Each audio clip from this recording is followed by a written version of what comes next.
programa Outras Palavras, um oferecimento Sindiúti MG, Sindicato Único dos Trabalhadores em Educação de Minas Gerais. Atualidade. Estamos recebendo aqui no estúdio Leonardo Péricles. Ele é do movimento de luta nos bairros, vilas e favelas, tem grande atuação aqui em Belo Horizonte.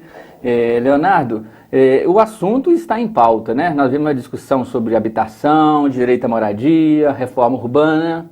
E o Brasil avançou bastante na Constituição Federal de 1988. E logo depois tivemos o Estatuto da Cidade, reconhecendo também esse direito. Então, do ponto de vista da lei, do papel, nós estamos bem. Isso aí é assim, a gente está vendo que muitas leis nós temos no Brasil importantes, inclusive a própria Constituição, ela fala sobre o direito, a função social da propriedade, do direito à moradia. O Estatuto das Cidades foi uma regularização dos capítulos da Constituição que tratam do tema da reforma urbana, do direito à cidade. Agora, falta muita coisa a ser implementada, porque quando a gente fala de moradia, a gente está falando de ter espaço para as pessoas morarem. E viverem, né? Porque não é só morar, tem trabalho, escola dos filhos. Para morar e para ter direito à cidade, que é um negócio mais amplo ainda, porque você ter direito ao que a cidade oferece às pessoas. E qual o problema? Quando você fala disso, a gente esbarra na questão do interesse daqueles que se dizem donos da cidade, da grande especulação imobiliária, das empreiteiras, das imobiliárias e daqueles que querem especular com o direito à terra, quer especular com as propriedades, inclusive deixando-as vazias, para que eles possam ter mais lucro em cima de algo que deveria servir para a vida, né? Esse seu argumento, eu sempre escutei muito em relação ao solo rural, né? A zona rural, a distorção de reforma agrária, os latifundiários, concentração de terra nas mãos de poucos. Quer dizer que nas zonas urbanas, das grandes cidades, você tem um problema parecido. Tem, muito grande. Vou dar um exemplo aqui de Belo Horizonte. Nós temos um estudo da própria Prefeitura de Belo Horizonte, chama PLIS, Plano de Habitação de Interesse Social, e eles atestam no estudo que existem terrenos para assentar mais de 330 mil famílias em Belo Horizonte. Isso em todo o território, imagina. Espalhado por toda a cidade de Belo Horizonte. E uma coisa absurda é que o déficit habitacional que eles atestam é de 65 mil famílias. Nós sabemos que é bem mais de 100 mil. Os movimentos afirmam isso. Mas a prefeitura diz de 65 mil. Então nós temos regras de cadastro mais, vamos dizer assim, mais afuniladas. Exato. Agora a questão é, se o déficit for esse que a prefeitura diz, então tem terreno para atender 5 vezes o déficit habitacional. Então a gente vê, onde que a gente vê que o problema central não é atacado. Por que impede isso de acontecer? Esses donos da terra, esses donos dos imóveis e tal, eles não querem que essa reforma urbana seja feita, não querem que a adequação da cidade seja feita e trabalham para impedi-la.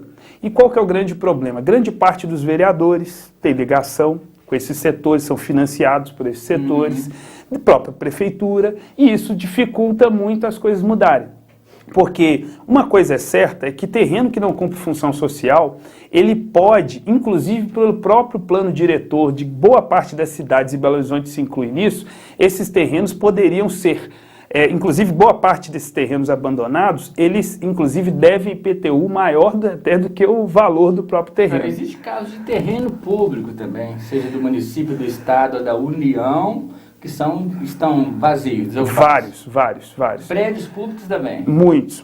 Você sabia que na Grande BH tem cerca de 20 mil famílias morando nessas ocupações urbanas? Não é isso mesmo, Leonardo? É um número significativo para a Grande BH.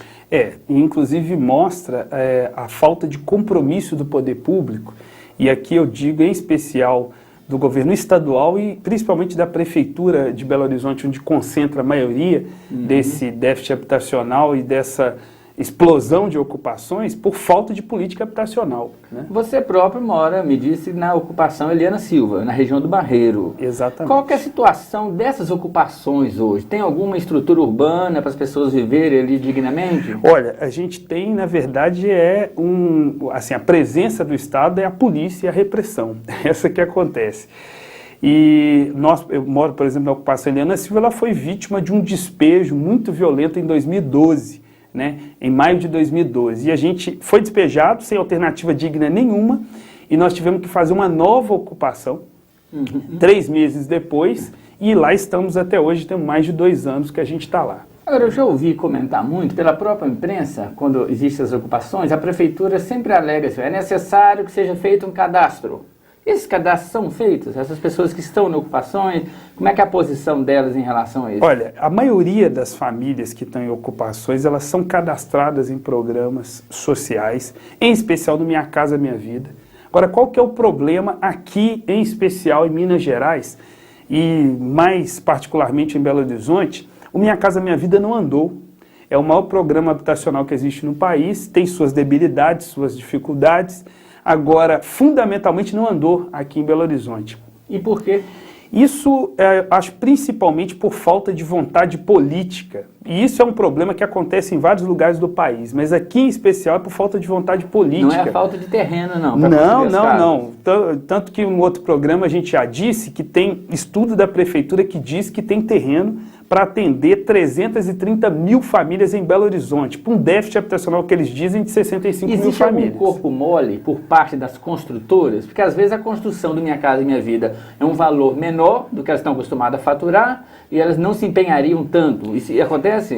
Existe porque assim, qual que é o problema? Nós defendemos, por exemplo, Minha Casa Minha Vida entidades, que é o quê? Os recursos estão na mão do movimento para ele fazer a construção, das famílias. Por quê? Porque nós não visamos o lucro para fazer as moradias, nós visamos a moradia. Inclusive pode fazer via mutirão, né? Com certeza, várias formas existem que podem diminuir o valor da construção. Qual que é o problema? Está na mão das construtoras. E, infelizmente, a nível federal, 98% do recurso está na mão das construtoras.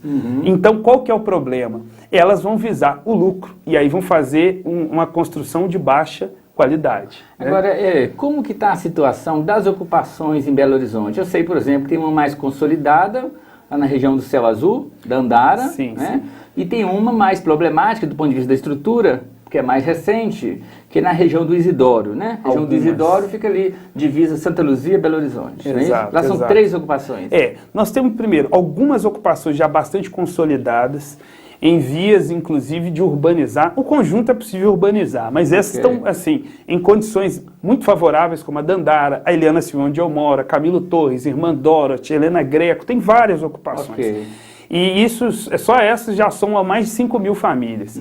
E o restante, as ocupações mais recentes, como por exemplo do Isidoro, que já, assim, nem tão recentes assim, porque já tem mais de 1 ano e meio, uma parte dessas ocupações, a Rosa Leão, surge em maio de 2013. Depois, naquele período das jornadas de junho, das manifestações, surge a ocupação Esperança e depois a ocupação Vitória. Essas ocupações somadas dão mais de 8 mil famílias, que estão em risco iminente de despejo. Nós estamos lutando há algum tempo, inclusive nesse período último, em agosto, teve uma grande luta para não ser despejado. O governo do estado cessou o diálogo, a prefeitura já não queria dialogar e resolveram partir para o caminho do confronto e da violência contra as famílias e o povo. Mas agora, com a eleição de um novo governador, que toma posse a partir de janeiro, vocês têm expectativa de que isso possa mudar? Olha, nós temos muita esperança que essa política, principalmente da repressão, mude para uma política habitacional, de diálogo constante, permanente com os movimentos e com o conjunto das ocupações. Porque hoje, apesar que não houve o despejo das ocupações do Isidoro, mas o tratamento foi em cima da violência. A polícia reprimiu fortemente essas ocupações. E isso é no estado inteiro? São muitas ações de despejo? São mais de 300, são quase 300 ações de reintegração de posse no estado todo, de ocupações rurais e urbanas. Então talvez precise também de uma articulação do executivo com o judiciário também, né? Não, com certeza. Inclusive, o judiciário é a parte menos sensível ao direito à moradia, infelizmente, hoje. É a parte que, inclusive, mais ataca o direito à moradia, uma vez que as ocupações elas surgem por falta falta de política habitacional oficial. Porque se tivesse, ninguém em sã consciência vai morar debaixo de lona, numa situação altamente adversa e que não sabe se vai conseguir conquistar a moradia se tivesse política habitacional. Agora, em cima dessa irresponsabilidade do Estado é que surgem as ocupações. E hoje, as ocupações do Isidoro em especial, elas estão altamente consolidadas, estão inclusive em condições que com um pouco de vontade política pode ser urbanizadas também, pode se resolver o problema e pode coexistir com o projeto habitacional da construtora. Agora, o problema é que a construtora não quer dialogar e não quer. A gente apresentou uma ótima proposta de adensamento das comunidades do Isidoro, de coexistência das comunidades do jeito que elas estão, com o projeto do Minha Casa Minha Vida, ou seja, a gente não impede o projeto da construtora e consegue garantir a permanência das famílias, mas isso não está sendo dialogado da forma como deveria. A construtora fechou os olhos e os ouvidos em relação a isso e nós continuamos nossa luta porque nós entendemos que as famílias têm direito de morar dignamente, é possível garantir essa moradia e basta vontade política do executivo, do judiciário e inclusive dos empresários para garantir esse direito. Bom, Leonardo, obrigado pela sua participação, viu? A você também que nos assiste. Até a próxima.